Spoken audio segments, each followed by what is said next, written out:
All right, well, it is 1 o'clock, so we are going to go ahead and get started. So, welcome everyone today to part two of Be a Marvelous Manager here with Jill Schroyer. If you didn't attend part one, no worries. We have that recorded, and you don't need to attend part one to be a part of part two here, but I will drop the link for that for anyone who wants to take a look at that.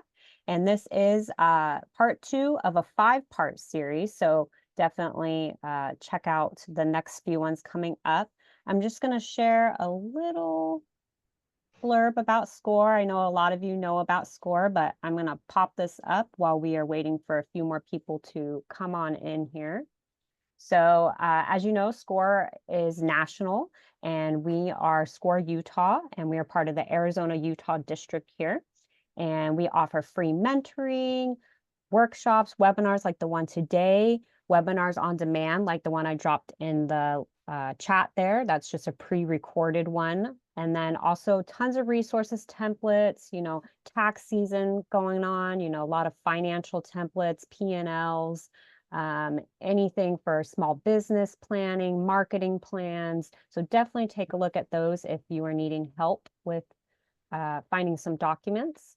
And then also, this is just information about our chapter, and you can scan that link to learn more. We do have a live chat feature. If for some reason you need some immediate help, you can talk to one of our mentors via one-on-one through online. So I'm going to go ahead and turn it over to Jill. She's going to pop up her slides. Feel free to use the Q&A or the chat. We will monitor those for questions and get those answered afterwards. Or if Jill sees one, she might just, answer that during her presentation. But we look forward to hearing today's workshop. So here is Jill. Awesome. Can you hear me okay, Crystal and others? Yes. Okay, great. Let me see if I can put the chat over here just in case anyone needs anything. Okay, awesome. Well, let's dive in. We've got a quick 30 minutes, and my commitment to you all, thank you so much for showing up. My commitment to you is that we will be out of here in the 30 minutes as promised. We're going to go through some great information, hopefully give you some actionable items, leave time for questions, and go from there. So hopefully that sounds good to everyone. So let's dive right in. First of all, I just want to share a quick bit about me, because this is a big topic, is how to be a marvelous manager. And as you'll see here, I just want to share a couple things, kind of get to know me a little bit. I have built teams within organizations as well as with my own company, Expedition HR. And so I've done the work. I've seen things that work, that don't work. And everything I'm going to teach you today is tried and true. It works. It's not that it might work, it will. So if there's anything that resonates with you, I would encourage you to consider trying it sometime soon. If you see me looking around, I've just got my slides on my second screen here. So I am seeing you there. I have what I call a knack for sticky situations. And I believe if you take these tips to be a marvelous manager, you're going to avoid what I call sticky situations in the workplace. So this is well worth your time. It's an investment in your people. And anyway, you know all this. So I've been in HR for 23 years. So I come to you with a lot of tried and true practical advice. So let's just dive right in. So last week, I talked about how to communicate well as a manager, and we went over a bunch of different tips.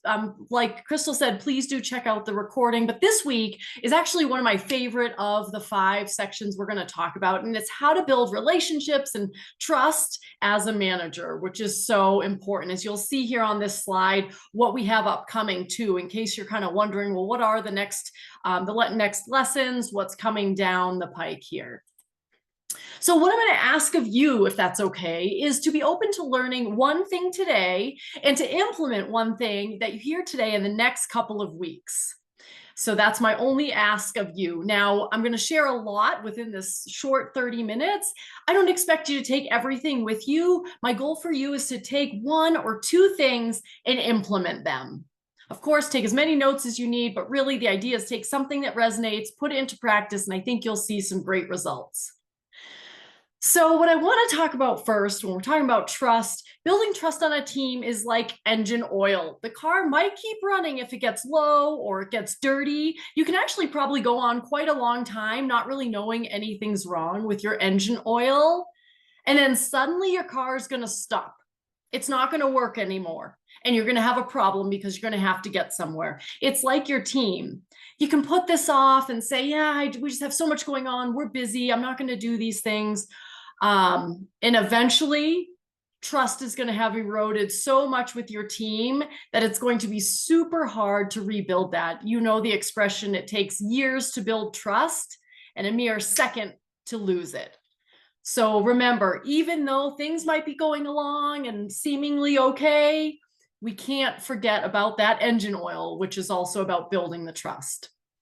And further, how we react to others and interact with others either invites them in or shuts them out. So when we talk about being a marvelous manager and building trust, everything we do, I know it's a great responsibility. It either, like I mentioned, builds the trust or it breaks it down. It invites the people in or the person in that you're talking with or working with, or it shuts them right out. It's like last week, we talked about communication. Your words can draw people in and you could be with them in the conversation, or you could just talk at them and not really with them. So same thing with building trust. Your words can either invite them in or shut them out. So I'd like you to be just kind of aware of what you might be doing that could potentially shut others out. So what I'm going to spend the time on today is talking about what I call deposits. You see the funny old ATM machine here. So I had a manager once, and she talked a lot about deposits with teams and coworkers. And she said, you got to put a lot of deposits in because you might have to make a withdrawal. And I thought, I don't like that, but I really like the deposit side. I don't want you to be thinking make deposits with your team in case you need to ask something of them or take something of them or need something from them or have them do something for you. Why don't we just give deposits for the sake of giving deposits into those relationships? So how do we make these crucial, what I call trust deposits? Well, trust is built and maintained by following through. Do what you say you will and stay true to your word. And if you can't follow through, it happens. Emergencies come up. Say what you were intending to do and that it's not going to happen. Again, back to communication, and that you tell them when you are going to follow through. If it's delayed a day, let them know. Don't just assume that they know you're busy and can't make it. Follow through. And I just want to be really clear. It doesn't mean that every now and then things can't shift, because they do. That's life. And communicating with them, over communicating with them, making sure they know that if something shifts, you are still going to follow through and you're not going to leave them wondering what's happening. That can be a big trust eroder if someone says they're going to do something and they don't do it. This is one of my favorites. When others maybe get upset or have something to share with you that they're not happy about, when they get upset, a way to build trust is to not feed into it and get upset at them. Or even empathy is different. We want to show them that we care. When they get angry or fired up, the best thing we can do is get calm. We can say the exact same thing in a different tone to them, and it can be interpreted totally differently. So if we're keeping the energy high and there's high emotion, the whole conversation is going to escalate. Whereas if we can bring ourselves down, I put a quote at the bottom of this slide called HR voice. My husband actually says he hears me on calls with my clients and he says, I can hear you. You're using your HR voice, as he calls it.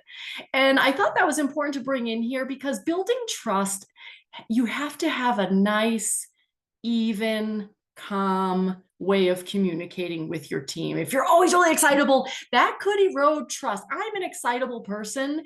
And when I'm having conversations with my team or with clients, it tends to slow down and is more calming and more quiet. That's how we build trust. We want to be a safe place. Another way to build trust with your team is by having dedicated employee time through one-on-one meetings. Now you might say, yeah, we do these. Well, I teach them a little differently than maybe is mainstream one-on-ones. Like just sitting with your employee it's more than that. So I have two types of meetings I talk about. One is a one-on-one that we're going to talk about here, and one is a check-in. I consider them two different kinds of meetings. One, the one-on-one, is employee time, as it says on this slide. It's dedicated to them. How are you? How are things going? And you as the manager are committing not to cancel this. You are there. It's their time, and their time is important, and that's why you're going to show up. We're not going to go into the other kind of meeting check-ins, but that's really like, hey, member of my team, I need these updates and I need to know where this is at. Can you tell me about this and this or that update? We're going to talk about these one-on-one meetings as a way to build trust. So you do want to schedule them. Hey, you're my employee, you're valuable to me. I want to show you, not just tell you you're valuable, because all this is showing that they care. I'm going to put one-on-ones on the calendar for the next year. And these one-on-ones are all about the employee time. Yes, weekly's ideal. You want your check-ins weekly, but one-on-ones as often as you can commit to, do it. So as you see on the slide, set a cadence that you can keep, that you can commit to. And don't be looking at your phone, checking your phone, looking out the window, looking around, looking distracted. Focus on your employee. That's going to build trust. The second you look at a notification, oh, just 1 second, let me look at this, you're going to start eroding trust because you're telling them these are their meetings, but you're not acting as such. So be really careful and ensure these one-on-ones, if you like this idea, that they're their time where you can help them break down barriers.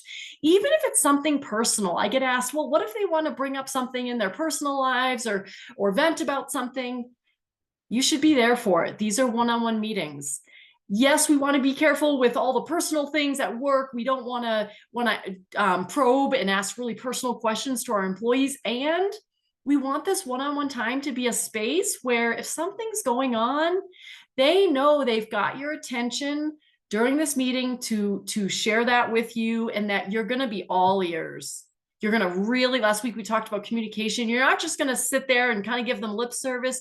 You're going to be in that meeting, truly present, listening to what they have to say and asking questions. And if they ask for something from you in this meeting, I mentioned about breaking down barriers, take notes. Have them see that you're writing things down. Or if you bring your laptop, that's okay. Just say, hey, I might take some notes on my computer, set it off to the side so you can look at them. This is all a bunch of trust building pieces built into the one-on-one. Just looking over at my slides here. Respect the time. We're going to talk about time management as a whole module in this 5-part series, but we're going to talk a little bit about it today and building trust. So if there's some things intentionally repeat, like I mentioned, we talked about communication last week, that folds into this module. Even though, like Crystal said, you don't have to be at each module to get value from it. But respect the time. If you set it for 15 minutes, respect the time. And if they want to go over, say, hey, these meetings are important and we have 15 minutes carved out. Let's make sure we know when our next meeting is. And if there's something to revisit, this is really important. Set a new meeting to follow up with it. Respect the time. So again, they know it's a safe place where they can come into the meeting. They know how long they're going to be there, and they know when they can go out to lunch or go to their next meeting. Like this, I commit to you that we're going to end no later than between 1:24, 1:25, because I want to make sure you have time for questions, and I don't want you to be a minute late to anything you have after this. That's my commitment to you, and that's how I'm going to build trust with you in these trainings. And I mentioned if they share things with you, how to break down some barriers, maybe in their work, take some notes, show them that you're truly present, repeat back to them, okay, I've got some action items. Here they are. Let me make sure I heard you right. And then follow up. If you do the one-on-ones and do all the things, and then you never get back to them on the things that, per the first note I had, follow through, you're going to lose the whole effect of the one-on-one meeting. And you see the don'ts. I say book these out for a year. That shows your employee you're willing to commit to them to this outside of check-in time, that's just truly their time to have your full attention. You are not going to have an agenda. It's their time for an agenda. If you set these out for a year and then you start canceling them, let's say you do them once a month and you're canceling every other month, what message does that send? Does that send the I care so much about you, I'm here for you? No, it doesn't. Just putting the meetings on the calendar, this is so important, that does not build the trust. Following through, being there, what you're doing in the meetings, that's what builds the trust. Do not, for the sake of time, use this as a disciplinary meeting. Please, please, please. I've seen this happen. And I always do the head in the hands saying, now we've just broken trust. There's no integrity in these one-on-ones. It's not a safe space anymore. I get we're all busy. We all have a certain amount of time. And we want to make sure that we're using it for as intended. I just saw a note come into the chat here. We are out at 1:30. We will be done by 1:25 for questions. So don't use it as a disciplinary meeting. Next, don't use this as a meeting to check in on you as a manager, your agenda items. It's not the time. You have your other check-in meeting, whether that's weekly or bi-weekly, whatever makes sense for your organization. This is not your time to check off your list. This is the time for your employee to share that they're frustrated with something, or that they have a barrier they need to break down, or they have to ask you 15 questions about a project. That is the time. Not that they can't ask you these questions in the check-ins. I want to be clear about that. But this is just really not your time to check in with them. And again, don't try and just squeeze in one question that you have for them that you don't want to wait till your check-in. Don't do that. It's going to break trust. So you see all these little pieces go into one-on-ones. And stay focused on them. Be present. Don't multitask. It's not only putting your phone on silent, it's turning your phone over so you don't see it light up. Because naturally, hey, I'm guilty of it. When our phone lights up or it makes a noise, we want to just look at it and see really quick. We don't want to just do that really quick check because it sends a big message. And if we're doing all these things to build trust and then we break it, what a waste. So here are some questions that you can consider asking in one-on-ones if you like this idea. Such as, what is one thing I, as your manager, do currently that you want me to keep doing? And again, these are questions that can maybe facilitate the conversation. If your employee's like, well, I'm not quite sure what I'm supposed to ask, they might kind of have to get kind of in the groove of what these meetings are. You could prompt them with questions. What support do you need from me this week? What is one thing I don't do frequently enough that you'd like to see me do more? What can I do to make your workday better? And again, you don't have to ask these questions if the employee comes with their things that they'd like to use to take the time. But these are just some ways to keep pushing it back to them to say, hey, I'm here for you. Hey, well, how can I make your day better? How can I make things smoother for you? Just to give you an idea. Another way we build trust as managers is we prioritize onboarding for excellence as I teach it. That's the name I teach it to clients. So this means before we even hire on an employee, we're communicating with them, we're welcoming them, we're preparing a little treat for their desk on their first day or sending them something remotely. Make them feel welcome before and on their first day and moving forward. Onboarding really should last a year, and don't panic. It doesn't mean you have to do something every week for a year. It's just really remembering that employees aren't truly acclimated and functioning fully in a role for 1 year. This is what studies have shown, 9 months at the earliest in 1 year, which means, so what that could look like realistically, is saying to your employees, hey, I want to make sure, say it's 6 months in, I want to make sure we have an onboarding meeting. At this meeting, I want to talk about, are you getting the training you need? How is it working with your team? What are you liking about your job? And call it an onboarding meeting to truly make it an onboarding for excellence. Next point is provide the right training. Don't assume they're going to ask you when they need something. check in regularly and say, hey, how's it going? Refer back to their job description, which you should be giving them in their onboarding anyway. Any questions? How is it going? What training do you need? What questions have come up? And be sure to be offering those check-ins and one-on-ones and listen to the answer. Again, like in one-on-ones, don't just be there because you should and you want to check the box of being there. That's not enough. You've got to truly be there, present, listening. And let me tell you, it's worth its weight in gold. I'm going to tell you a quick story about a client who is struggling with an employee. And they came to me and said, gosh, this is going on, this is going on. And I said, have you done one-on-ones? I offer like an in-depth training program, and they hadn't done it where I teach the one-on-ones. They hadn't been in this class. And so I said, do you do any type of one-on-one? They said, yeah. And I said, tell me about it. And so that they were describing a check-in. And so they said, so I was listening and I was, kind of digesting what they were telling me. And I said, well, what are your thoughts on folding in an additional meeting? And I said, I know it's a nonprofit organization. Time is tight. I said, what are your thoughts on folding in one more meeting? Because I think this is the piece you're missing. It's not so much tactical, it's for them. And they said, yeah, tell me more. And so I described just what I told you about. Here's what a one-on-one is. You get them on your calendar. You tell the employee, this is 100% your time. This is different than our tactical check-in. What do you think? And they said, yes, I'm going to do it. I got an email from the manager that the employee forwarded them after the first one-on-one. And it said, thanks for your time today. That meant a lot to me.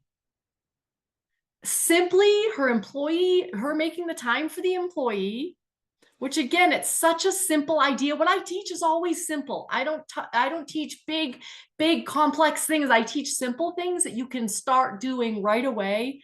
The employee said that. The manager forwarded me the email and she said, thanks. I didn't realize that was the missing piece. So it's a real life story of how this does work. So we're going to have a whole section on timekeeping and being a time management role model, but I'd be remiss if I didn't talk about timekeeping as it relates to building trust. I told you we're wrapping up here in just a few minutes because I commit to you're going to get a high value in just 30 minutes in these 5 weeks. So when I talk about meeting respect as a marvelous manager, we always have a meeting agenda. That shows respect. When you show respect, it builds trust. Shame on us as managers if we set a meeting and we don't have an agenda. We owe our employees an agenda. And frankly, within organizations, I like to teach there should be no meeting unless there's an agenda, a clear agenda. What are we talking about? What are we trying to accomplish? And are we ensuring that the people we're asking to be there do need to be there? Because it's disrespectful to invite someone to a meeting who doesn't really have to be there. That can erode trust if you keep doing that. Well, it'd be nice to have them there. Is it not nice to have, or is it a must have? Start on time and end on time. You've heard me rant about this in this training. You start on time, you end on time, and you time keep out loud. What do you mean by that, Jill? I'm going to show you here. You say things like, we have 1 hour to meet today. We'll be discussing X or XYZ. And at 45 minutes, we'll open it up for questions. And at 5 minutes before the end of the meeting, we'll wrap up. Similarly to what I told you today, we're going to talk for almost 30 minutes, right around 1:25. We're going to wrap up and I will welcome your questions. And that's how it's going to go today. Also, timekeeping out loud could sound like we have 15 minutes left. Does anyone have anything they want to be sure to discuss before we end the meeting? So in one of your meetings, try this. Say, okay, we're sitting down today. We have 30 minutes scheduled. We're planning to end at, whatever the time is that you're planning to end at. And at 5 minutes before the end, we're going to open it up to questions, address our action items moving forward. You'll build trust. You'll build respect. It's a win-win when you time keep in meetings. The last thing I'm going to share with you is using the technique brainstorming for buy-in. In fact, I wrote a blog on this recently because it's such an interesting idea and I've been sharing it a lot. And I thought this is something everyone needs to know. When we brainstorm with others, also known as asking questions, such as, I've noticed this thing. Have you noticed this? What ideas do you have to improve it? Or how do you think things are going? When you brainstorm, two things happen. One, the person you're talking with, if there's an issue that you want to kind of help them with, they often find their own solutions. When you ask questions, they often give themselves the feedback they need. Watch, try it, you'll see. And the second thing is they're bought in. When you ask, how do you think we should move forward? Of course, it's okay to say, we've tried that. What else? What other ideas do you have? That's okay to say, and that's respectful and trust building. And once they have an idea that they want to, that they're on board with, and you like it too, the buy-in is there immediately. So try brainstorming for buy-in and see how it goes. So we're ready to wrap up as promised. So I hoped you were open to learning one thing today, and I hope you did.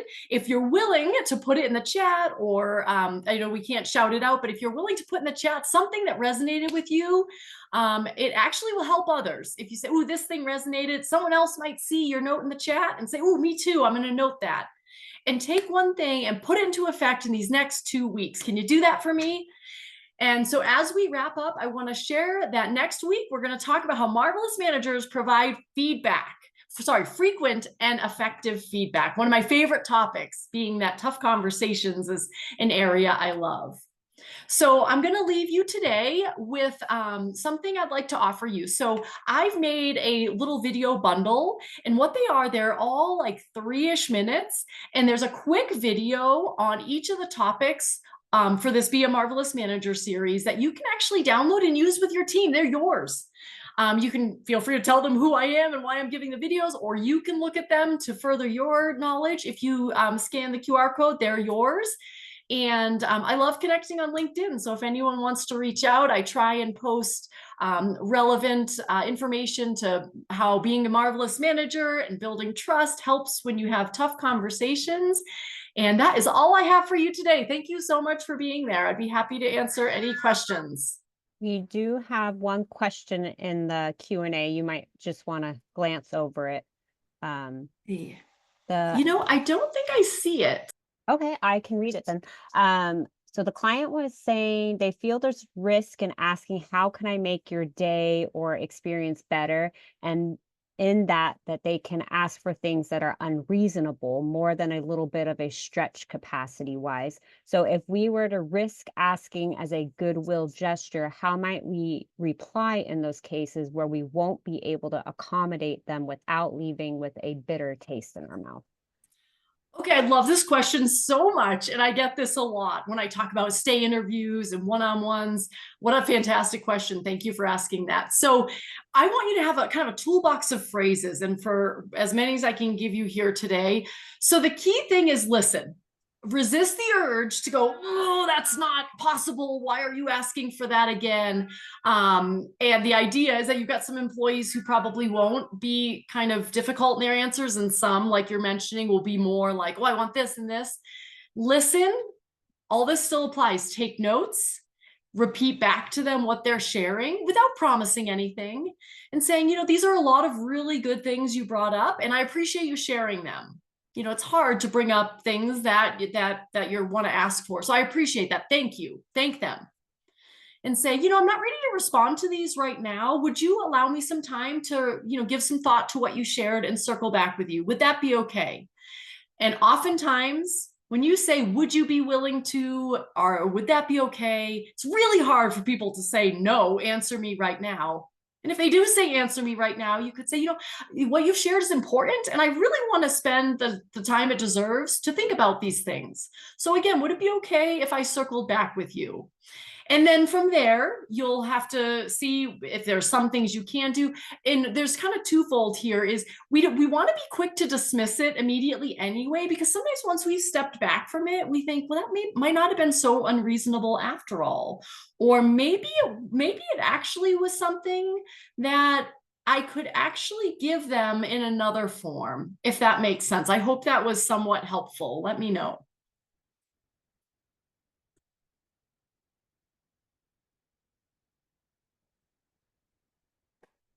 I will give them a chance to respond, but you do have Jill's email if you need to reach out to her to get more clarity Definitely. on that one. That was a great question, great response. I'm not seeing any other questions, but I did drop a few links to part 1 and then also a link if you need to request the mentor as well. And with that, I think we are just going to finish a minute early today. So thank you so much, Amazing. Jill, for being here. And again, next week we will be here again. I know Utah is on daylight savings time, so it'll be the same time in Utah. But if you're joining us from somewhere else, just take note of that it will be at 12 o'clock in Arizona and 1 o'clock Utah time. So, all right, everyone, Perfect. we'll catch Thanks, you next everyone. week. Have a Bye. great rest of your day. Bye now.